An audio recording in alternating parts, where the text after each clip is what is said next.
We do not need international organizations like the so-called West African body, ECOWAS, to tell us what to do. West Africa's most powerful bloc is in crisis. And right now in Accra, ECOWAS leaders are racing against time to contain the fallout. They're planning something they think will save ECOWAS. But what are they really doing? Let's find out. When ECOWAS summoned an emergency meeting in Accra, it wasn't to defend the future of West Africa. It was to defend itself from collapse. For decades, the organization had presented itself as a symbol of African unity, promising economic prosperity, free movement, and democratic governance.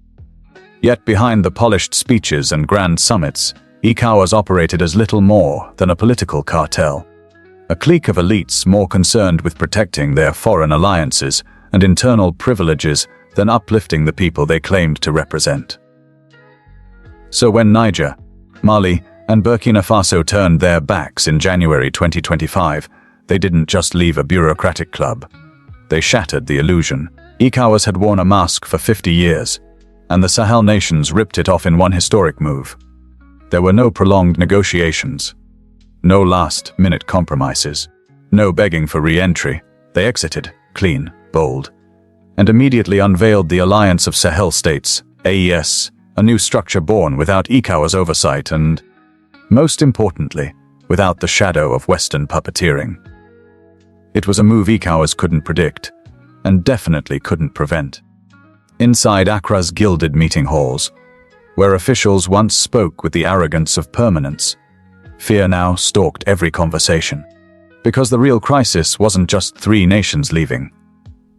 It was the dangerous realization that ECOWAS membership was not sacred, not eternal, and certainly not irreversible. As the emergency sessions began, ECOWAS ministers didn't focus on the needs of West African citizens. They didn't scramble to protect farmers whose goods might now rot behind hardened borders, or the migrant workers stranded between new political fault lines. Their first concern was selfish and logistical. What would happen to the programs, the missions, and the financial networks they had embedded across the Sahel? ECOWAS peacekeeping outposts, development banks, cross-border offices. All of it suddenly stranded inside countries that rejected their authority. Millions of dollars in contracts, diplomatic deals, and infrastructure projects turned to dust overnight. In a panic, the elite scrambled behind closed doors to protect their assets, their reputations, and their grip on power. But beneath that scramble was a deeper, darker fear. The rebellion might spread. In Guinea and Sierra Leone, even in the Gambia, people began to whisper louder. Ordinary citizens and bold outsiders asked the same dangerous question. If Niger, Mali, and Burkina Faso could walk away, why can't we? Why stay loyal to an institution that answers more quickly to Washington, Paris, and Brussels than to the streets and farms of West Africa? The seasoned political class understood exactly what was happening. And they knew this was not about rescuing unity. This was about extinguishing rebellion before it set the whole region on fire. Behind the closed doors of Accra, they didn't draft plans for reconciliation. They plotted punishment. Financial sabotage, diplomatic isolation, economic strangulation. They knew they couldn't launch a military campaign against AES without triggering an international scandal. But they could weaponize trade, banking, and political leverage to make independence unbearable. Meanwhile, external powers watched hungrily. Russia, Turkey, and China moved silently, but decisively, offering Niger, Mali, and Burkina Faso new partnerships that bypassed ECOWAS altogether. Unlike the Western powers, they didn't wrap their intentions in hollow lectures about democracy. They offered weapons, infrastructure, political support, and most importantly, they offered it without the colonial arrogance that had long poisoned ECOWAS' Western backers. In Washington and Paris, panic spread faster than in Abuja or Accra. It wasn't insurgency they feared. It was the loss of control over a region rich in gold, uranium oil, and untapped geopolitical power. Inside Accra, ECOWAS ministers clung desperately to the illusion of authority. Their press releases spoke of sovereignty, and regional dialogue. But every insider knew the truth. This wasn't diplomacy. It was survival. ECOWAS' credibility had already suffered a fatal blow. The people of West Africa, the traders, farmers, herders, and migrants, had seen through the polished lies. For years, they watched ECOWAS leaders fly first class to global summits, while roads back home crumbled into dust. They saw the bloc side with foreign banks and foreign armies, while poverty and injustice consumed their villages. Now, the silent majority understood die. ECOWAS was not created to serve them. It existed to rule them, and to sell them out when convenient. As the first chaotic day of meetings came to an end under the heavy Accra night, no staged handshake, no carefully worded communique, no photo op could hide the truth. This wasn't about policies anymore. This was about legitimacy, and ECOWAS had lost it.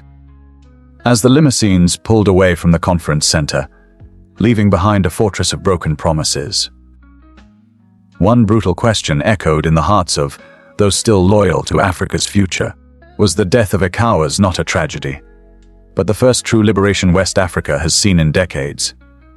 Let that question linger. Before we continue, know this. In Black Rebellion, we bring you only verified information through local journalists on the ground and authentic online sources. We bring you black untold stories that the Western metric wants to suppress. If we stay silent, the truth stays buried. But together, we can make sure it's never erased again. Like, subscribe, share to black communities. Now let's continue. To call the collapse of ECOWAS a tragedy is to completely misunderstand what ECOWAS had become. It was never a union of equals. It was never the shield of West African dignity. It was never the dream of true independence our ancestors fought and died for. ECOWAS, for all its ceremonies and hollow declarations, had long stopped serving the people. It became the velvet glove of neocolonialism, a bloc that served foreign powers first, regional elites second, and the ordinary African last. If at all, the unity it claimed to defend wasn't built on mutual respect. It was built on debt, negotiated in secret, on military interventions, greenlit from Paris and Washington, on rigged elections, framed as stability, and on endless agreements that enriched foreign companies while hollowing out local economies. So let's be clear. The death of ECOWAS is not a tragedy. It's a long overdue correction. It is the final unraveling of a decades-long lie, a false promise that kept West Africa shackled under the boot of foreign control and elite betrayal. For the first time in generations, Niger, Mali, and Burkina Faso showed us what real sovereignty looks like. They rejected the lie that Africa must forever orbit the political whims of Europe and America. They proved that true independence means making your own decisions, not begging for permission. It means forming partnerships from a place of power, not guilt. And it means choosing your allies based on your future, not your colonizers' past. And that is why the death of ECOWAS, as it was, must not be seen as a failure, but as a beginning. When the Sahel states walked away, they didn't just exit a crumbling bureaucracy. They cracked open the possibility that West Africa could rise again, not built around a rigid system of gatekeepers and foreign puppets, but rebuilt on the original principles it should have honored from the start. Solidarity, dignity, without compromise. Critics will scream about regional instability, about threats to democracy, about dangerous nationalism. But where were their tears when ECOWAS sat silent while foreign militaries planted bases across African soil, without the voice or consent of the African people? Where was the outrage when natural resources were stripped, sold, and siphoned away while villages fell deeper into poverty and despair? Let's be clear. The only instability the collapse of ECOWAS threatens is the instability of a system that kept West Africans chained to someone else's ambition. Liberation has never come without disruption, and if the death of ECOWAS unsettles stock markets in Paris or rattles old elites in Abuja and Accra, so be it. Because for the millions who were never invited to ECOWAS' polished roundtables, for the farmers, the migrants, the miners, and the youth, It is a breath of freedom long denied. This is the first undeniable signal that West Africa can be more than a pawn, more than a client state, more than a set of resource-rich lands auctioned off by corrupt middlemen in return for international applause. If West Africa dares to follow through, if it builds new alliances on African terms, demands new economic systems that serve African citizens first, and creates new security pacts that protect African lives rather than foreign investments, then the fall of ECOWAS won't be remembered as chaos. It will be remembered as the first true liberation since the end of colonial rule. The question is no longer whether ECOWAS can be saved. The question is whether West Africa can finally save itself, not from one another, but from the parasitic structures that wore the mask of protection while draining the continent dry. And for the first time in decades, the answer finally feels within reach. So now we ask again, can anything save ECOWAS? If ECOWAS leaders truly believe a last-minute emergency summit in Accra could wipe away 50 years of betrayal, they've fatally misread the pulse of the continent. The wounds they left behind aren't shallow. They are deep. They are infected. And they are remembered in every village, every market, every checkpoint where promises of unity turned into daily humiliation. And let's be honest, trust does not return with polished press releases or photo ops. It does not return with diplomatic smiles or vague words about brotherhood. It only returns with evidence of sacrifice, with proof of loyalty to the people, and ECOWAS has none to offer. The streets of Bamako, Niamey, and Ouagadougou know the truth that Accra still pretends to deny. ECOWAS was never built to empower West Africans. It was built to manage them, to preserve the illusion of independence, while the old colonial structures stayed intact beneath polished conference tables and staged ceremonies. When ECOWAS speaks of stability, it means obedience to the same foreign financial systems that bleed Africa dry. When it preaches unity, it means submission to regional strongmen selected not by the people, but by Washington, Paris, and Brussels. And when it talks of democracy, it means whichever regime will guarantee access to oil, gold, uranium, and shipping lanes, not the one chosen freely by the people themselves. No, the people remember. They remember everything. They remember how ECOWAS stood paralyzed, or worse, complicit, while foreign armies spread their military bases across African soil without a single vote, without a single voice, without a single ounce of consent. The people do not forget. They do not forget how ECOWAS imposed brutal sanctions on small, vulnerable nations, punishing millions with starvation and unemployment, while allowing multinational corporations to plunder resources through lopsided trade deals dressed up as partnerships. The Accra meeting is being dressed up in the usual lifeless rhetoric: respect for sovereignty, dialogue between brothers, future cooperation. But no one outside the hotel ballrooms believes it anymore. This so-called emergency session wasn't called to heal West Africa's divisions. It was called to preserve ECOWAS' survival. It was about protecting the wealth, the power, and the illusions of relevance clung to by a regional elite that long ago abandoned the dream of real Pan-Africanism. Every decision, every press release, every staged handshake reeking of forced smiles and desperate PR reveals not leadership, but fear, not principle, but panic. If ECOWAS truly wanted to win back trust, it would require a transformation so deep, so honest, that its very foundations would have to tremble. It would demand public admissions of failure, not vague acknowledgements of challenges. It would require the immediate dismantling of bureaucracies that prioritize IMF directives over the needs of African villages. It would mean unconditional severance from Western military dependence, closure of all foreign military bases, cancellation of predatory trade agreements, centering every policy around farmers, traders, teachers, and workers, not bankers and politicians. It would demand the creation of a sovereign regional banking system free from European control. It would demand investment in rural economies, not just gated capitals.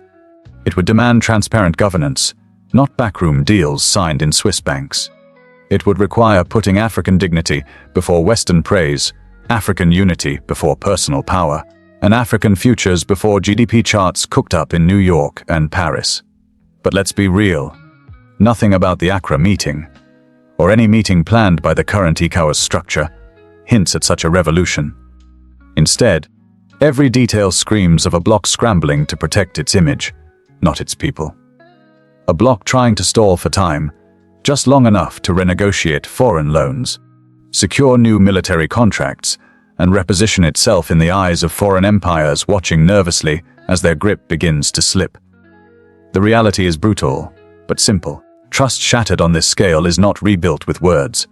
It is rebuilt with blood, with sacrifice, with humility. And ECOWAS, trapped by its greed and arrogance, cannot pay that price. Not even close. Even if tomorrow it declared sweeping reforms, it would find no audience left to believe them. The damage is done. The Sahel states, Niger, Mali, and Burkina Faso, have already proven that an African nation can survive beyond the suffocating grasp of ECOWAS. They've lit a fire of imagination that not even the most sophisticated propaganda machine can extinguish. Across the fields of Niger, across the deserts of Mali, across the highlands of Burkina Faso, the spirit of true sovereignty now blows like a fierce wind, and no summit in Accra can change its direction.